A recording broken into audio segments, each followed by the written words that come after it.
Welcome to the Delegates Lounge. Pull up a chair. I'm Alex Tarquinio, a journalist based at the United Nations here in New York City, and your MC for this podcast, featuring some of the most influential minds in the world today. Settle in for some riveting tete-a-tete, available wherever you listen to podcasts.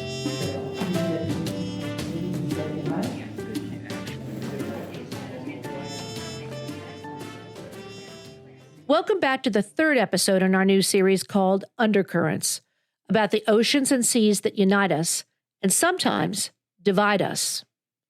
Today, we're continuing our conversation with Michelle Wiese-Bachmann, a maritime security analyst and former longtime writer with Lloyd's List, one of the world's oldest continuously running journals that has provided shipping news from London for centuries. This is the second part of our extended conversation with Michelle. In this episode, our conversation explores many of the most pressing threats to maritime security, including cable cutting, aerial and sea drones, and piracy. Michelle sheds light on the suitability and effectiveness of the International Maritime Organization, a specialized agency of the United Nations, and the UN Convention on the Law of the Sea, UNCLOS. Ahead of next week's UN Ocean Conference to be held in Nice, the third such gathering focused on conservation efforts, she gives a bleak description of the failed efforts to decarbonize the global commercial shipping industry, which transports approximately 80% of international trade. As the Greek Prime Minister put it, while chairing a UN Security Council debate about maritime security organized by his country, we should not disregard the need to enhance the protection and security of the 2 million seafarers to secure international maritime transport and uninterrupted operation of global trade. As an old maritime motto underlines, without them, half of the world would freeze and half of the world would starve.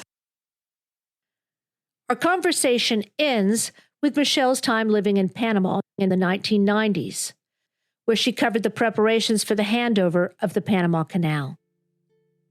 Here's our conversation.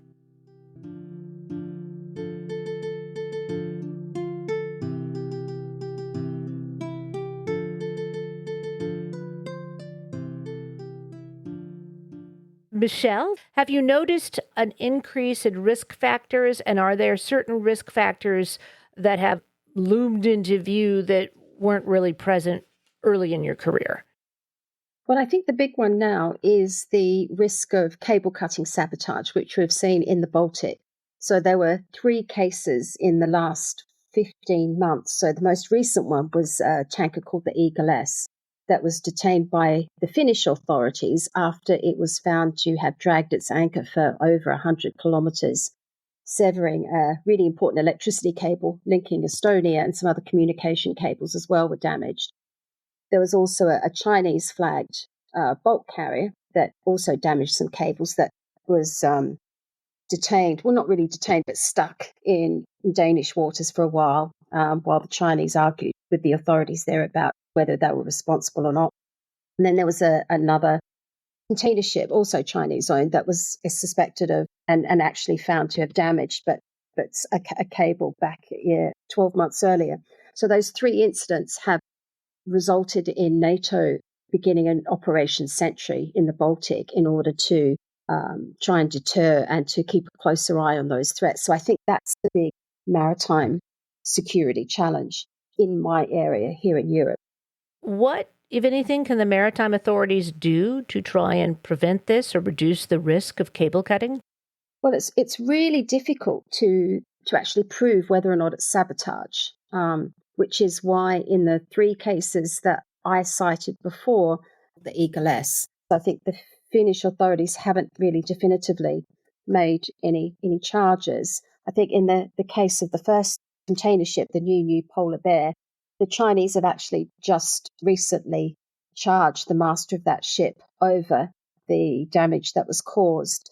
And the second case, which was the Mengfing 3, there has been an interim report put out by the Swedish authorities that said, look, we really don't have enough evidence to say either way because the Chinese allowed them to get on board the ship to conduct an investigation, but they didn't have proper access or full access in order to determine. So, yeah, it's a really complex issue. And you're also seeing that with China and Taiwan. There have been some cable cutting incidents there as well. So that's a new threat, I think, to be watching. Because of obviously geopolitical tensions, the Baltic Sea and the Taiwan Straits, those are the two main areas of concern. But are there things they could do ahead of time where the most sensitive cables are? Well, interestingly, NATO's deployed artificial intelligence to track vessels and to look for unusual activity over where the cables are. So that's something that's only started, I think, less than 6 months ago. So they're deploying those sorts of technologies to try and identify suspicious movements. But it's one of those things where you don't know until the damage has been done. Oh, that's fascinating because obviously as artificial intelligence is growing exponentially, but of course it's more difficult because they're going to use these subterfuges. They're going to turn off their transponders. Are there still ways they perhaps monitor it with drones so that if vessels are turning off their transponders, they can still track them and then use AI to anticipate these threats? I don't know. This is one of the problems, is that the illicit and deceptive shipping practices are they're so sophisticated. And there's another form of vessel tracking called LRIT, long range identification tracking, and that's only available to flag states. So mostly ships won't turn off their LRIT. They used to not do it, but I think, it's all bets are off when it comes to the dark fleet. So it is a challenge. And in the case of the Eagle S, that was a dark fleet tanker that was involved in the Christmas Day event.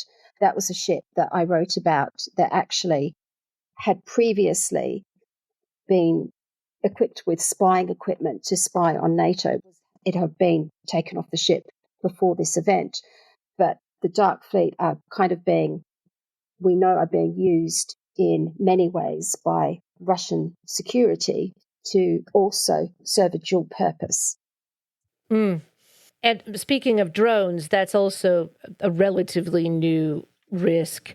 Yeah, in the Red Sea. Yeah. And it really was pioneered in the Ukraine war.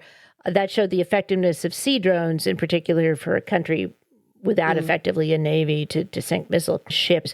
They could inflict a lot of economic pain for relatively little cost. But as we saw recently, also aerial drones. There was the incident where Israel targeted a ship in international waters off of Malta with a drone strike. Is that a growing threat to the shipping industry? And is that something that the industry is looking at, both in terms of state and non-state actors using drones with ever longer ranges? Well, I think in the Red Sea, not only are there the drones, but there's also unmanned surface boats that come in laden with explosives, and they just sail straight through. And I think for the first time you saw those used against merchant shipping by the Houthis. That's almost like the old fire ships, but I'm thinking of Nelson and just updated with new technology, but it's the same principle as the fire ships, right? Yeah, and terrifying for the crew. I've seen vision that's been taken from on the ship, and just awful. And some of the technology that's being used against, or was being used against, those ships that were people just doing their jobs, going from A to B with the ship, were awful. I'm just thinking in World War I and World War II, there were convoys to protect ships. Obviously, the high seas aren't as dangerous as they were during the two world wars. But if drones become a bigger threat, from either state or non-state actors, are cargo ships potentially going to need more protection against those threats when they go through choke points or go through more dangerous waters? Well, I think one of the things you saw with the Red Sea is that there weren't enough naval assets in order to provide proper convoys for ships, which is why they decided that they were going to go around the Cape of Good Hope and not go through at all. And how much does that add in terms of cost to go around the Cape of Good Hope versus the Red Sea? Depending on the ship size, about $1 million in extra fuel for a container ship that's going, say, from China through to Europe. So quite significant. And presumably that cost eventually gets through to the consumers. It gets passed on to the consumer. Yeah, but we were talking about security. You just reminded me of that. Yeah, but the other thing too is, there weren't enough naval assets deployed in the Red Sea to provide convoys. But it was really the same with the Somali piracy problems that like 10, 12 years ago now, where going through around the Gulf of Aden, there was a limited convoy system, but it's very, very hard to provide that level of protection for all of the global fleet. Yeah, you don't really hear about the Somali pirates anymore. And how did they reduce that threat? I mean, it's good to look at, I guess, a success story from the point of view of maritime shipping. Was it just pursuing the pirates, or did they use technology to track them and reduce those incidents? They put armed guards on board who shot pirates. To be blunt, the armed guards were deployed on the individual ships as they went through. And that was a deterrent. I think there were some very high-profile incidents where, skiffs came for these ships to try and attack them, and the armed guards shot them. And after a while, because every single ship in the area had armed guards, it was not possible, because Somali pirates were quite unsophisticated compared to what the Houthis were doing. That's how, the threat, and there was some capacity building as well in Somalia, but ultimately that's how it was addressed.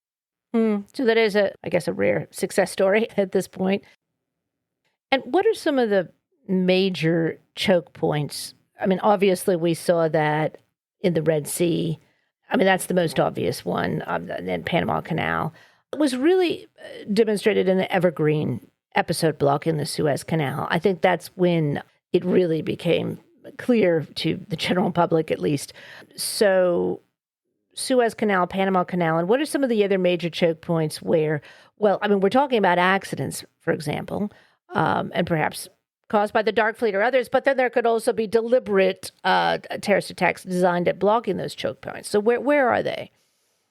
Yeah, the Strait of Hormuz, which is where 20% of the world's oil goes through from the Middle East, Red Sea. You've got the Baltic Sea as they come out through the Danish Straits and down through the English Channel.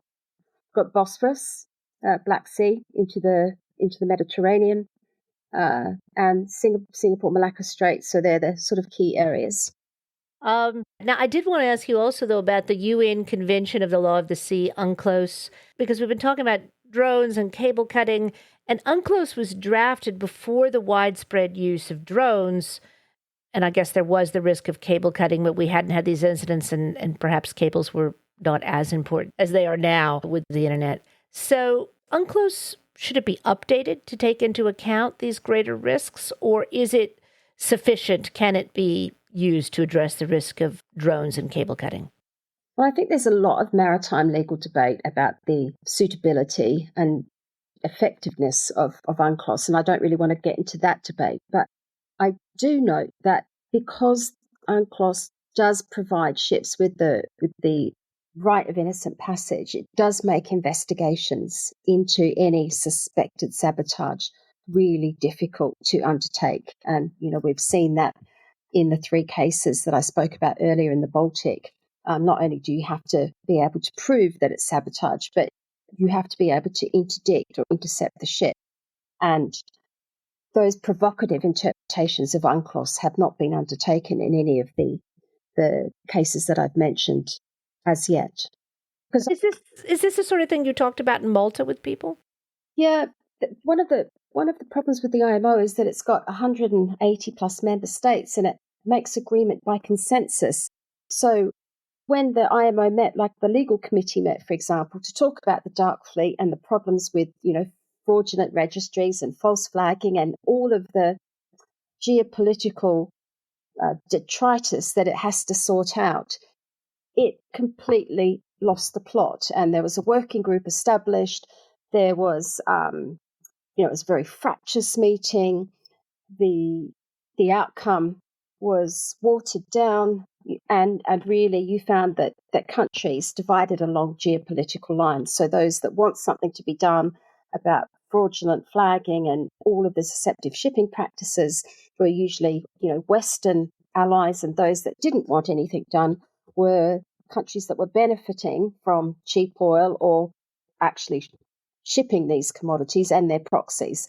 So, the IMO has become, it's become highly politicized. It wasn't a United Nations agency that was known for that, but over the last, 3 or 4 years in particular, it has. So I wouldn't rely on the IMO to to deal with these issues at the moment because they're finding it hard enough to deal with decarbonisation, let alone sorting out the problems that have arisen from the geopolitics under play now. Yeah, it sounds unfortunately like a lot of the United Nations at the moment. So you say it used to be less politicized before the IMO, and it has become more so. Is that in the last 3 years with all the sanctions since Russia's full-scale invasion of Ukraine, or has it been going on for longer than that? A little bit longer than that. I think it all started playing out.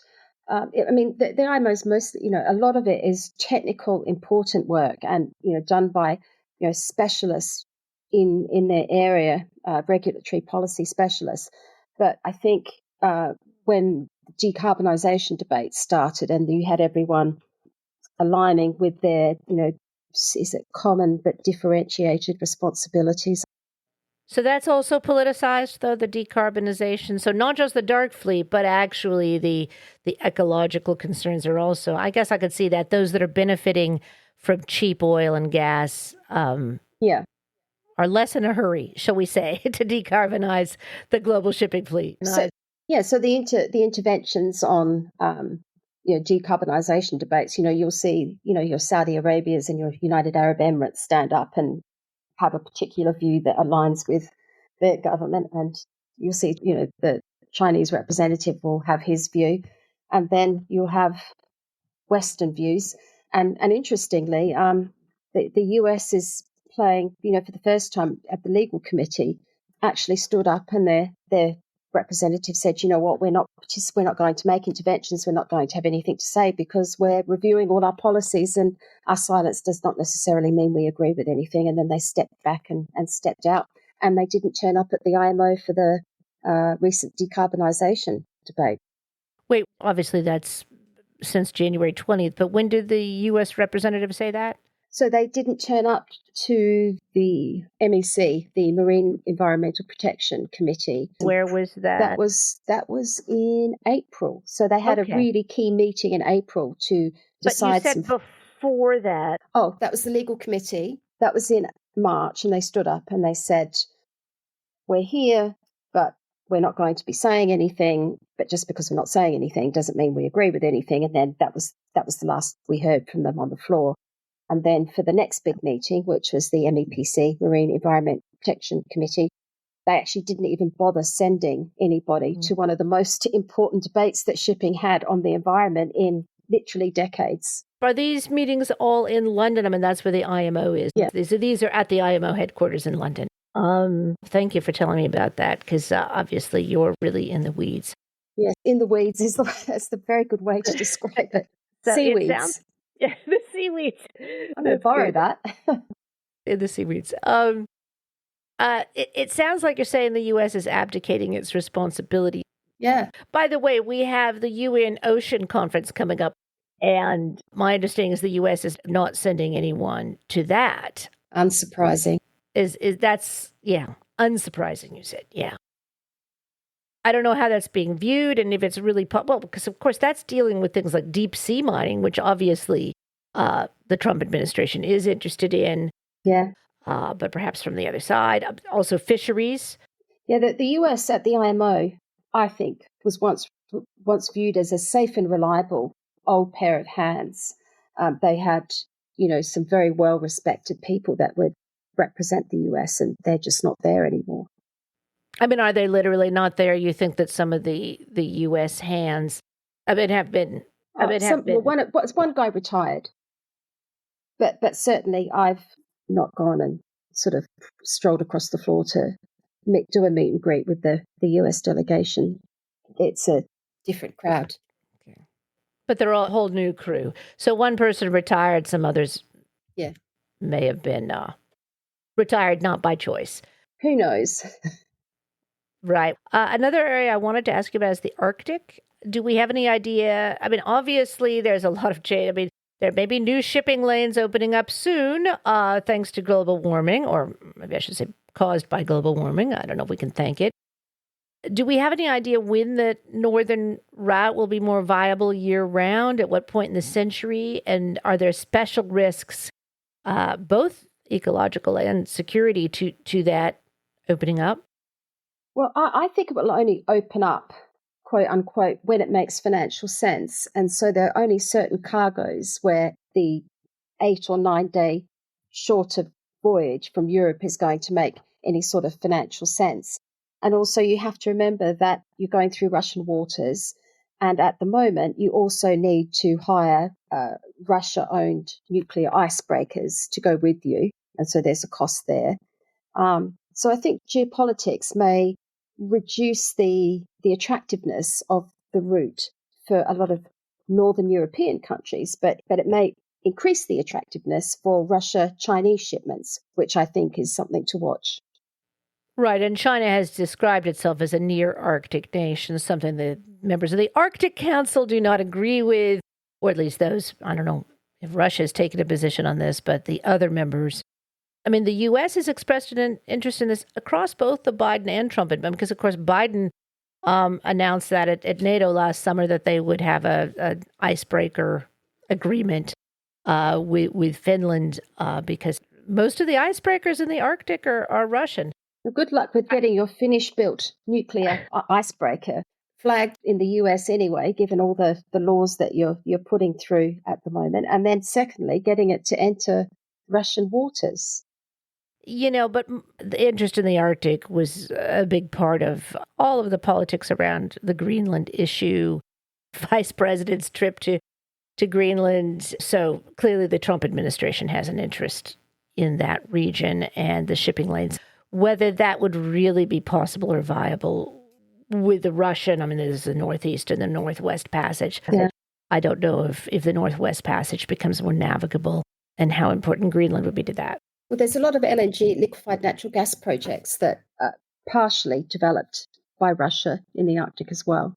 You know, the one thing about Russia is that their Arctic shipbuilding and Arctic navigational skills are world-beating, and they certainly, until Russia invaded Ukraine, the government-owned ship-owning company, Sovcomflot, was regarded as a world leader in Arctic transits and Arctic transport.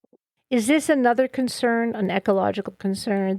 A lot of it's dealt with at the IMO, but there are some issues with black carbon and the particular uses of fuel that are used on ships there. What is black carbon?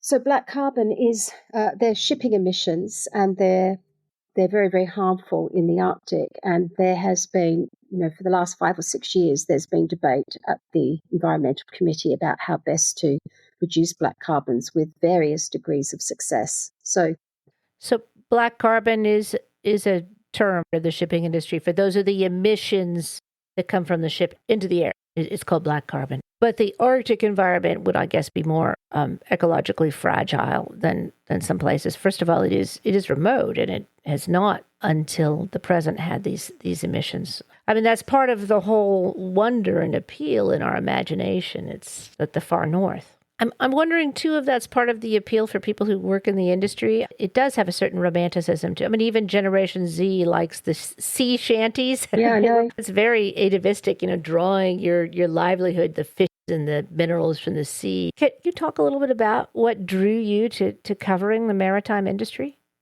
Well, I ended up in Panama with my then boyfriend, now husband. He was posted there as a Latin American correspondent for the ABC, the Australian Broadcasting Corporation. That was 30 years ago.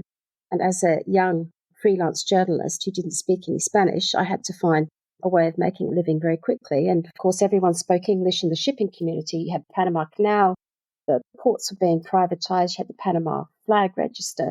And so I just started freelancing for some global shipping titles. And then when we got married in Panama, went back to Australia. I had my twins. And then I got a job in Miami, actually, as the Americas editor for a shipping magazine called Fairplay that's no longer around. And that was that. Now, 30 years ago was a very interesting time in Panama because while the agreement may have been struck by Carter in the 70s, wasn't it actually the mid-90s? When exactly did it revert to Panamanian control? Can you tell us a little bit about that? So it went to Panamanian control, I think, at the end of 1999. And you were there in Panama as a freelance journalist covering that. No, I left before the handover. But when I was there, the US had a military base there, but they were in the throes of handing over the Panama Canal. So the ports were being privatized. So the agreement that has caused so much controversy now with Hutchison Port Holdings, they had just won that concession when I was there. So that was, something that's really interesting to write about. So wait, Hutchison Port Holdings, I don't know the year that agreement was struck. That was while you were there in the 90s? Yeah.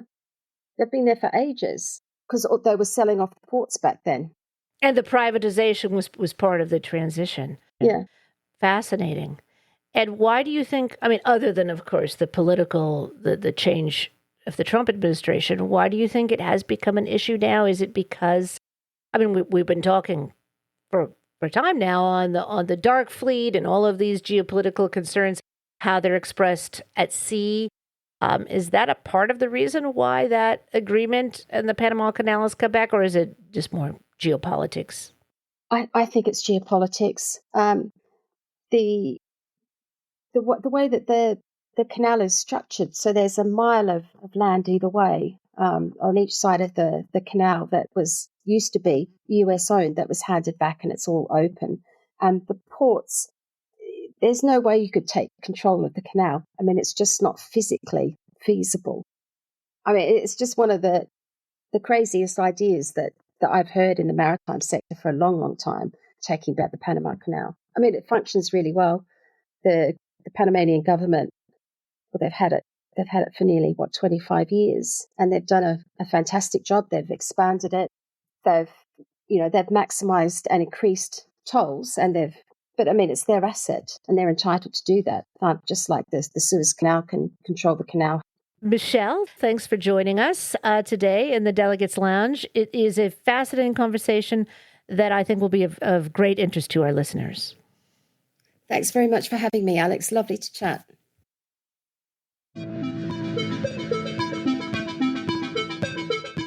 And that's it from the Delegates Lounge. We'd like to thank our esteemed guests who've graciously allowed us to share their hard-earned insights into what really matters.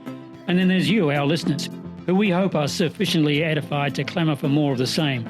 Do drop in for a weekly episode on Thursday or from time to time if we're on the road for special events, in which case there'll be a bonus episode. Subscribe wherever you listen to podcasts. And if you like what you've heard, please take a moment to rate or review the show, as it helps others who share your abiding interest in world affairs to find their way to the Delegates Lounge. You can connect with us on many popular social media platforms or reach out to us directly at info@delegateslounge.com. We're a small team, so we can't respond to every message, but we will read them. Our show this week was written and produced by the host and by yours truly, executive producer Frank Radford. Until next time, keep calm and curious.